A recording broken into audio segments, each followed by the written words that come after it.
You're listening to the Good Food CFO podcast, where we focus on financial strategies for building a profitable food business. I'm your host, Sarah Delavan. Today on the podcast, I am joined by Chase Clymer, co-founder of Electric Eye, an agency that increases sales for e-commerce brands. Chase is also the host of Honest Ecommerce, a weekly podcast, community, and educational resource providing online store owners with honest, actionable advice to increase their sales and grow their business. Chase is helping us understand the benefits of building your online store on the Shopify platform. He's sharing some of his favorite Shopify apps, and he's offering up tips for maximizing your return on investment in your online store. Let's get to it. Welcome, Chase. Thank you so much for joining me today. I am super excited to chat with you. I'm excited too. This is going to be a fun conversation. I agree. Before we dive into the meat of our conversation, I would love for you to share with our listeners a little bit about Electric Eye and the work that you do to help e-commerce brands. Absolutely. Electric Eye is, according to our clients, we're Shopify experts, but I find that belittling, but whatever. But what we kind of consider ourselves is more like growth consultants. What that means in like brass tacks, we build amazing websites on Shopify, and then we help our clients scale them through paid ads and retention marketing. So like email and SMS. One of the main questions that I have for you today is why Shopify? If people are listening today and they're like, well, I have a Squarespace website, for example, and they offer, an e-commerce option. Why should I choose Shopify over Squarespace or some other platform? Yeah, so there's like a million starter platforms out there. You got Wix, you got, lots of people are doing it on WordPress. You've got Squarespace is another big one. I would say like Wix and Squarespace have extremely good marketing teams. And it's kind of just top of mind and people just start somewhere, which is fine. Just get started. That's like the first problem. But what you're going to run into with those platforms, specifically Wix and Squarespace, is you're going to hit a ceiling on the capabilities of that platform and the functionality of that platform. They were not built for e-commerce first. E-commerce was an afterthought for both of those platforms. Also was an afterthought for WordPress. WooCommerce is an entire plugin system built on top of WordPress. So again, an afterthought. You're going to run into some issues with all these platforms where from day one, Shopify was built to sell a product online. So all of the choices and all of the capabilities, the functionality and the expandability of the platform all solely revolve around selling a product. Got it. And correct me if I'm wrong, but whether you've got a Wix website or a Squarespace website, you can have a Shopify site for your products and the two can work together in conjunction. Is that true? True, but why would you want two websites to manage? So for just as far as like the brand content and stuff, you can have that housed on Shopify as well as the store, if you will. Yeah, you can do everything on Shopify. If you're like a more traditional direct to consumer model, you can do everything that you can probably dream on Shopify. But if you want to start doing weirder stuff that isn't like selling a product to a consumer, maybe it's getting a little more advanced and like that might, that there's always edge cases, but like if you're selling like an awesome CPG product to somebody online, like Shopify is going to do that swimmingly. I'm so glad I asked that question because it kind of seems like such a basic question. You gave an answer that I wasn't expecting you to give, to be totally honest. I have a number of clients who have their business information, right? So like, who are we? What do we do? What do we sell? About us on Squarespace. And when you click to buy a product somewhere else. Yeah. And so what you're saying is you can get rid of the other subscription to your Squarespace or whatever, and just do everything on the Shopify platform. Yeah. And also at that, once you get there, then you only have one team that's helping you maintain the platform. It's easier to onboard team members to be like, this is how you interact with the website. And also from a tracking perspective, it is like mind-bogglingly annoying to track performance across different CMSs. Yeah. Borderline like impossible in some instances, depending on what you're trying to do. So that's like a nightmare for analytics. Yeah. And we're going to talk about analytics a little bit later on in our conversation. I've got some questions I want to ask you specifically about that. Let's go back to sort of cost in a sense. So we know now why. I think this is a very good reason to put your online business as a whole on Shopify rather than, like I was saying, a Squarespace plus a Shopify. What are the costs that we're talking about? I know they're going to vary based on business and probably based on, the capabilities that you're asking Shopify to have for your business. But can you give us some sort of like baseline or insight into what our expenses are looking like for a Shopify site? Yeah, and I'll try to be as open about this as possible. So what you're going to run into is there's going to be obviously a Shopify subscription fee. If you're below $1 million a year in sales, you can probably get away with I think it's $89 a month is the plan. You can probably get away with that. You're going to also have some ancillary costs. So you're probably going to spend, let's just say $50 on some extra apps to add in a little bit more functionality.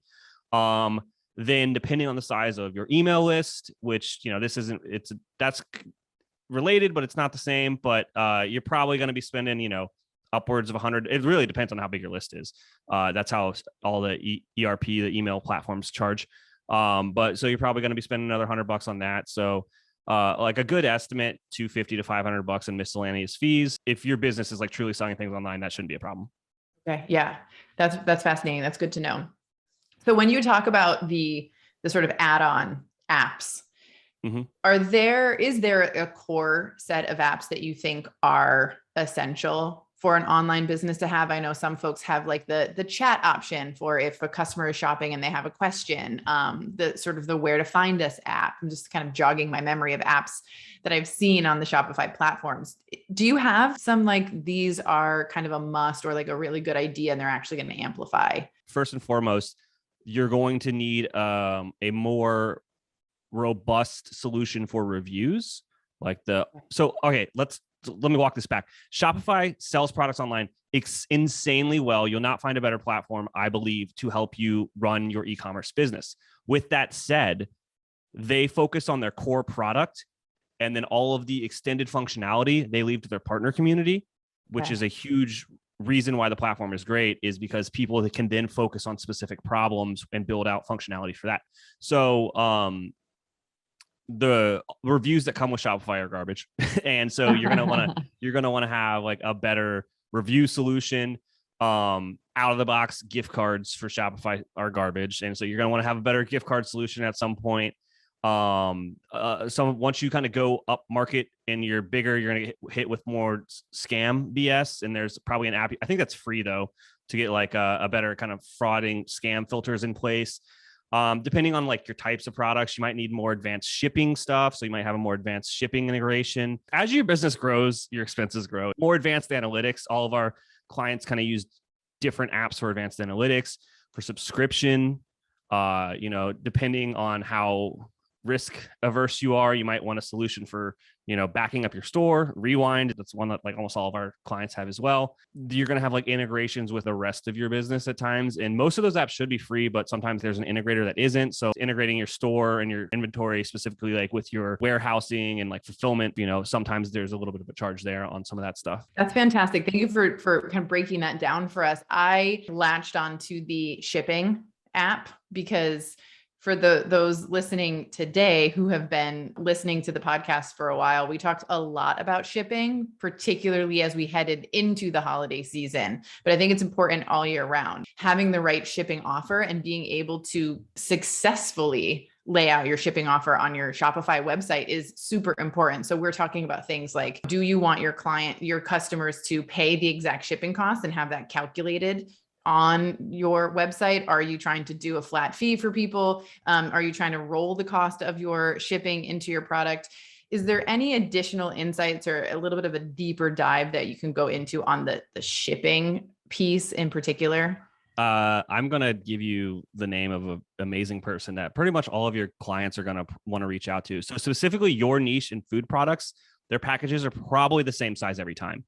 Okay. So reach out to Pirate Ship. Born is an amazing guy over there, and he can probably help all of your clients save money on their shipping costs. Yeah, many of our clients are already use Pirate Ship. So love that. But how does Pirate Ship integrate with Shopify? That's a good question. But basically, the way that shipping works is like Shopify's got like a baseline calculator But then as your business grows, you usually now have like fulfillment software, and that starts to calculate your shipping for you as well. Yeah. For us, we see, for example, especially through 2020, people really felt like they needed to offer free shipping. And looking back at the data, it's like we lost a lot of money on shipping, and that wasn't our anticipation. We thought maybe we'd break even. Maybe we'd be negative a little bit, but we're talking thousands of dollars over the course of the year, spent on shipping that we weren't expecting. So something that's really important from a financial perspective is, number one, of course, understanding what it costs to ship your product or standard, but then being able to charge your customers for shipping or not appropriately on your e-commerce site or Shopify site. And so we've got some people who are working with designers or back-end folks on Shopify to really build out what appears to be custom shipping options. And others are using sort of like out of the box options for their shipping. The Shopify shipping functionality in the backend is actually pretty good. And so you can set a bunch of custom clauses, weight or the price of the cart, all sorts of fun stuff that you can do there. And then when you get up to Plus, and you kind of get access to Shopify scripts, the sky's the limit on like how you want to position your shipping offer as an incentive to buy. So you can get really creative at that point. Pirate Ship does have an app that is in the back end of Shopify. Amazing. Okay. Because there are some shipping cost calculators and tools that I won't name on the podcast. We have got clients who receive an order on Shopify or maybe another website. Then you have to take that information to the website that you want to calculate and choose your. There should be a direct integration, and that should be automated. And if it's not automated, you should look at the tools that you're using, because that's boring work that a computer can do instantly. Yeah. Yeah. So take note, people. Automate that shipping. And if you're not using Pirate Ship, definitely check it out. They offer a lot of great tools too to help you understand your shipping costs. They have these great zone calculators and stuff that I really like. And we shared a link to that in November when we were talking about shipping costs there. So we know that if you're just getting started, as you said, it's fine to be on that Squarespace site if that's where you are. But if you really want to grow your online sales, Shopify is a great platform to do so. Your favorite platform, I presume, based on the work that you do. And we've learned that you can basically host your entire site, if that's the right verbiage, on Shopify, which is awesome. And then from their base product, we've got a lot of apps and add-ons to customize your store, which is genius. But as is so true in all parts of building a food business, it's not true that if you build it, they will come. Yeah. So once we've got our site up and we've customized it to, our specific needs, what do we need to be thinking about in terms of like growing our sales on our own website and being successful? I mean, again, I know there's not necessarily a one size fits all for every single business, but I know that our listeners and my clients, this is an area where they need help. So any insights?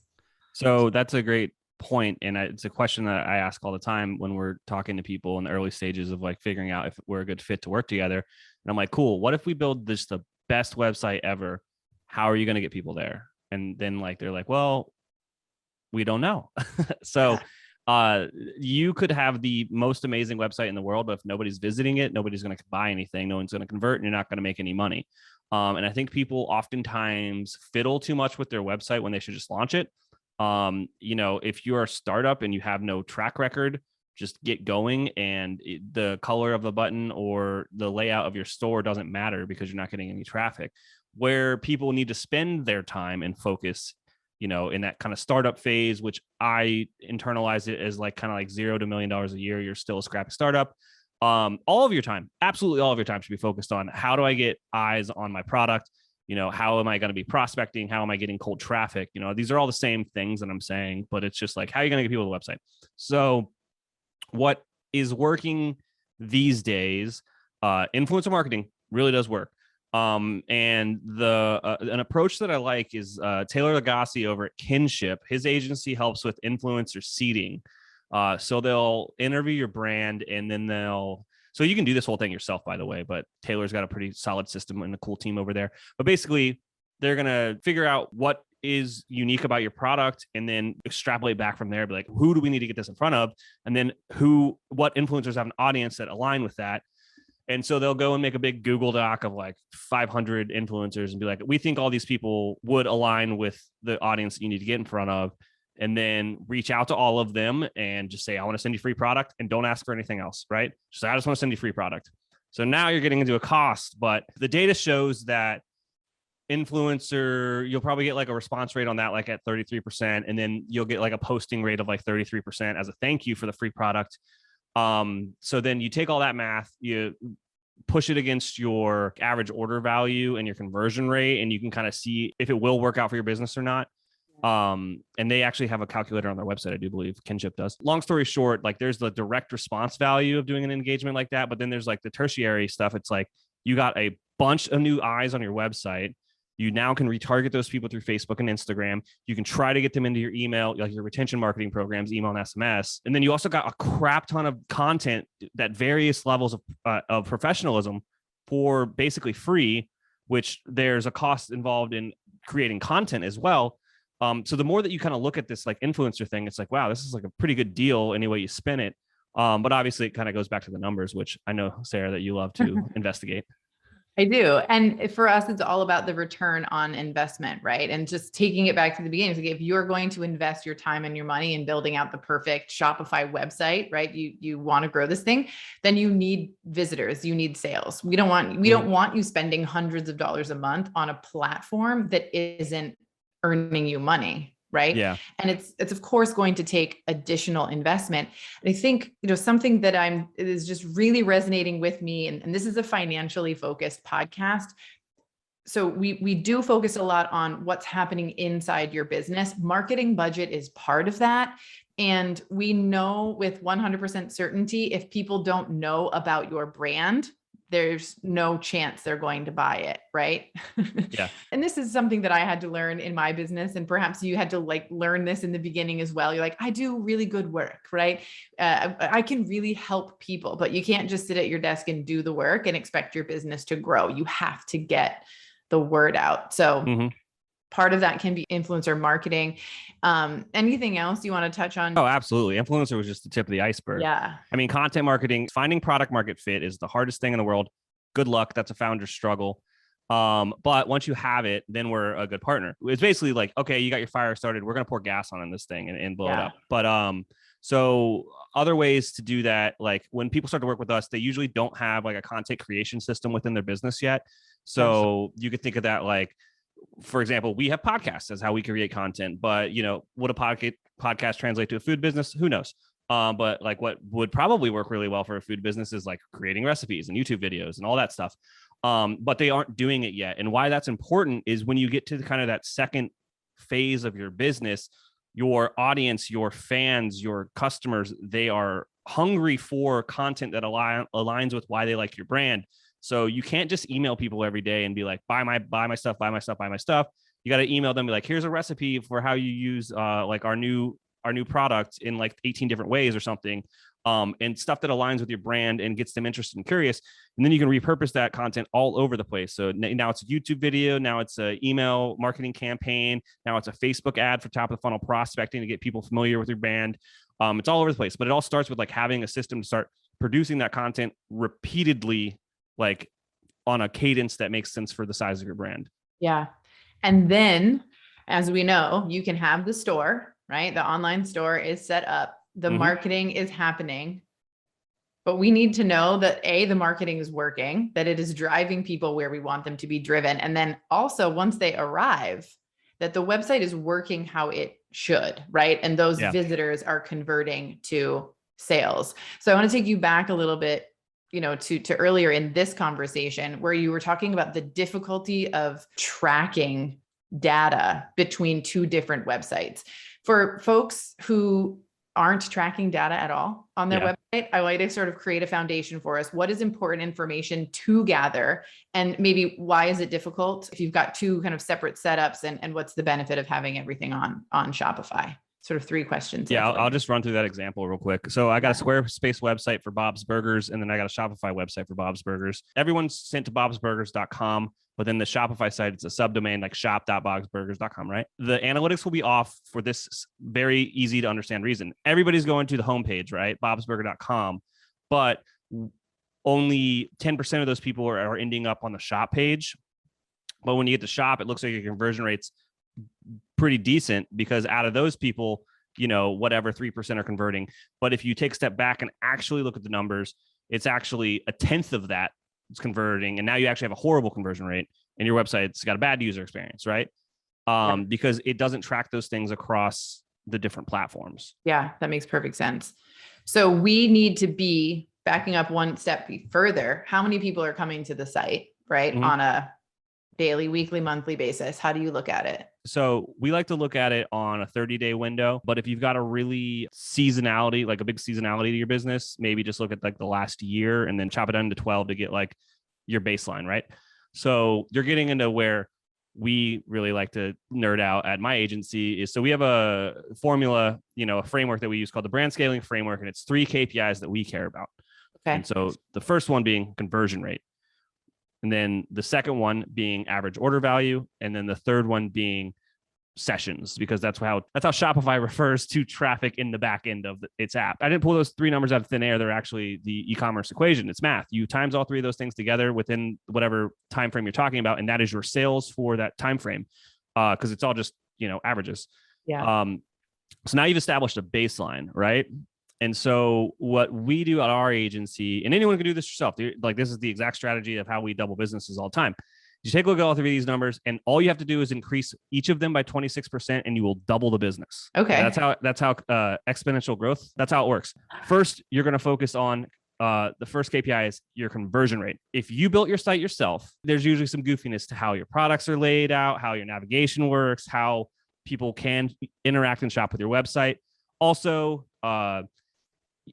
what happens a lot with our clients is they've been on some off-the-shelf theme for the last year or two, and they've installed and uninstalled half a dozen apps. Like their mobile experience is really bad, and there's a lot of things to fix. And then when you kind of get to a certain point, you can see some insane like improvements to the conversion rate. Like if you just go with a custom website that's tailor-made to your brand, as opposed to kind of an off-the-shelf solution like a theme, like an impulse theme or out of the sandbox, which are amazing solutions. So $0 to $1 million a year, use an off-the-shelf theme. $1 million plus, you should start talking to partners about something that's custom tailored to your brand, so you can get something extremely performant.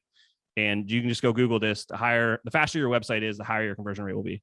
That's just a simple thing. So anyways, conversion rate, let's improve that. It's basically improve the customer journey and make the site as fast as possible. That's how you do it. I can't give you super specifics until we're like breaking down websites, but so let's say we crush that out of the park and that thing's working. Next on the list is average order value, right? This is the easiest. This is the one that everyone overlooks, and it's like the funnest to do because you have to like kind of think about it strategically. But basically, how do you improve the average order value? Well, A, you could charge more, but B, it's all about upsells, cross sells, and bundles, which aren't native to Shopify or whatever platform you're on, perhaps, but like you have to think about it strategically. Like, how am I going to incentivize getting more stuff into the cart? So we usually tackle that in the same breath that we're tackling kind of improving the conversion rate by, usually making a custom theme. So basically we just make a super awesome experience, right? We tackle both those things first because now the website is in a place to convert better.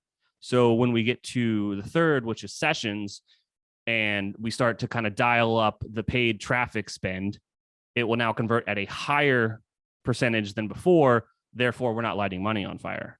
Right. Yeah, we had the ladies of Umai Marketing on a couple months ago, and they talked about average order value as well, and the importance of getting it to a certain level before you start spending money on ads.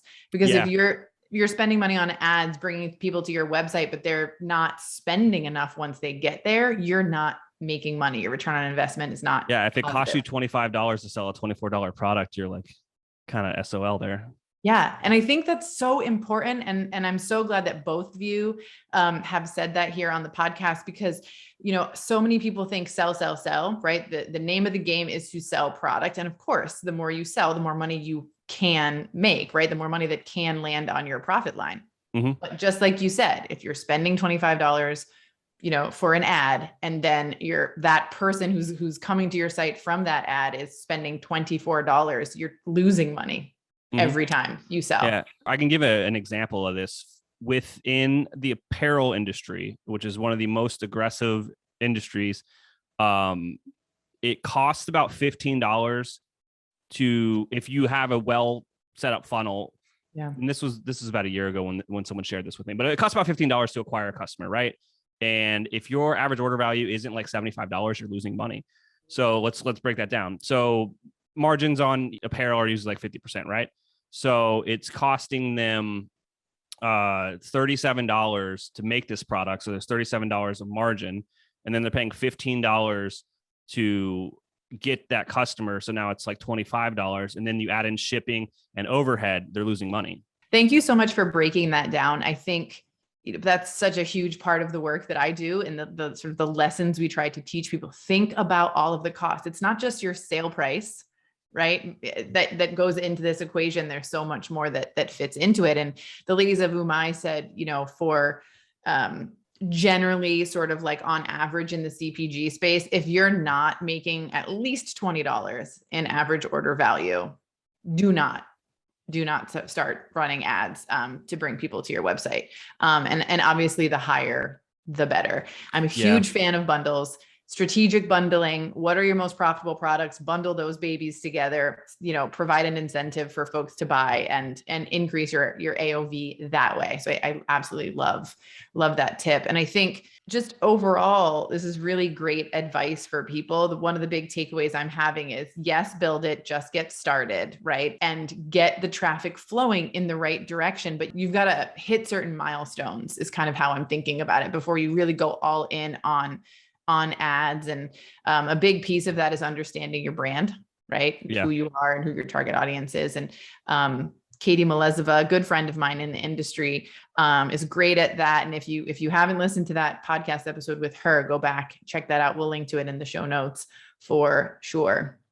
So are there any misguided beliefs or just like bad information out there regarding Shopify sites or selling online or trying to build a business with your own e-commerce site? Anything that you kind of want to shout out or demystify?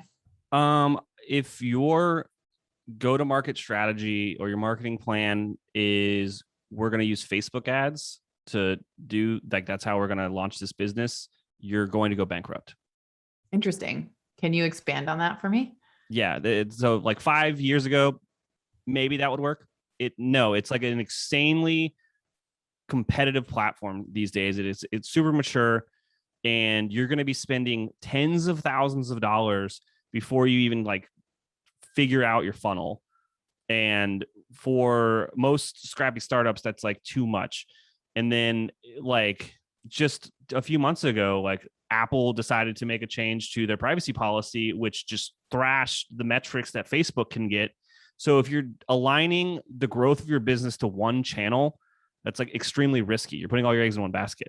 And it's an extremely expensive basket. But if you can break like other kind of acquisition channels like content or influencers or a million of the other ways to build a business, events, those are things that you got a little bit more control over. I like that a lot. I think, we know business owners who have had great success with Facebook ads. But I'll be honest and say, I don't know what the spend was. I know what the end of the day revenue increases were, because I haven't worked with those brands one-on-one, but I do know that, if you're working with an agency to run your ads, it's going to run you at several $1,000s a month on top of the ad costs. And like you said, you got to kind of figure it out and tweak it. And just there's so many parallels in our conversation to the one that I had with the ladies from Umai.